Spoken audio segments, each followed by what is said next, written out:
Hello everyone, चला तर मग आज बघूया आपण जी काळ्या चौकात मागं पडत चाललेली रेसिपी आहे ज्वारीच्या कणेरीची आणि कण्याची रेसिपी, जी करायला अगदी सोपी आहे, पचायला एकदम हलकी आहे, खायला एकदम स्वादिष्ट आहे, मनाला तृप्त करणारी आहे। तर माझा व्हिडिओ तुम्ही शेवटपर्यंत बघत असेल घेतली आहे। आपण 1 वाटी ज्वारी जी आपण पाण्याने स्वच्छ धुवून घेणार आहे आणि रात्रभर ही ज्वारी आपण भिजत घालणार आहे।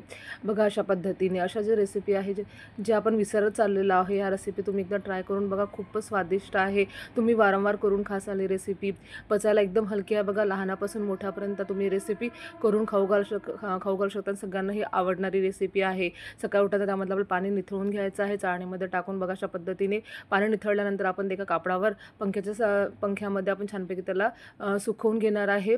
सुकलेली जी ज्वारी आहे त्याला आपण मिक्सरमधून आता फिरवून घेणार आहे। बघा मिक्सरमधून फिरवून घ्यायची आहे, जाड फिरवायचं आपल्याला, प्लस मोडवर चालू बंद करून आपल्याला फिरवायचं आहे, अगदी बारीक करायचं नाही आहे। बघा आता आपण याला चाळून घेणार आहे। जे चाळणीमध्ये जाड उरलेली आहे ते आहे कणेरी, म्हणजेच कण्या, आणि खाली जे ताटामध्ये पडलं आहे ते ज्वारीचं पीठ आहे। त्यापासून तुम्ही भाकरी किंवा तुम्ही ज्वारीचं सूपही करू शकता। ज्वारीच्या सूपाची रेसिपी माझ्या चॅनलला मी पोस्ट केली आहे, नक्की जाऊन बघा। जे आपण बारीक केलेली ज्वारी आहे ते आपण मोजून घेणार आहे। तर माझी ज्वारी भरली होती 1.5 वाटी, तर 1.5 वाटीसाठी मी 5 वाट्या पाणी घेणार आहे। बघा मोजून घ्यायचं आहे आपल्याला। 5 वाट्या पाणी घेतलेलं आहे। तर यामध्ये टाकणार आहे आपण चवीनुसार मीठ आणि हळद टाकायची आहे। आता त्याला मिक्स करून घ्यायचं आहे आपल्याला छानपैकी, आणि कुकरला आपण 4 ते 5 शिट्ट्या होईपर्यंत मस्त शिजवून घेणार आहे।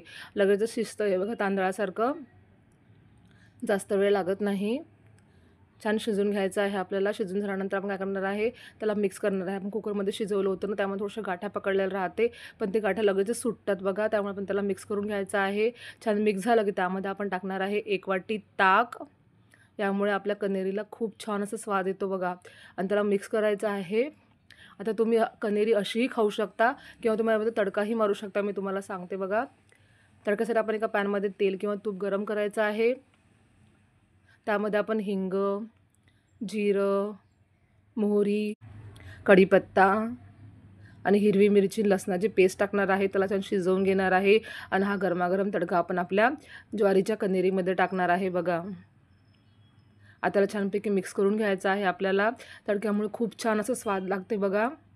तर तयार आहे आपली स्वादिष्ट अशी ज्वारीची कण्हेरी। गरमागरम आपल्याला सर्व करायची आहे कोथिंबीर टाकून मस्तपैकी। तुम्हाला माझा आजचा व्हिडिओ नक्कीच आवडला असेल तर माझ्या व्हिडिओला लाईक करा, शेअर करा, कमेंट करा। नवीन असल्यास माझ्या चॅनलला तुम्ही सबस्क्राईब करा। भेटू नेक्स्ट व्हिडिओमध्ये अशाच नवीन आणि सोप्या रेसिपींसोबत। Bye bye.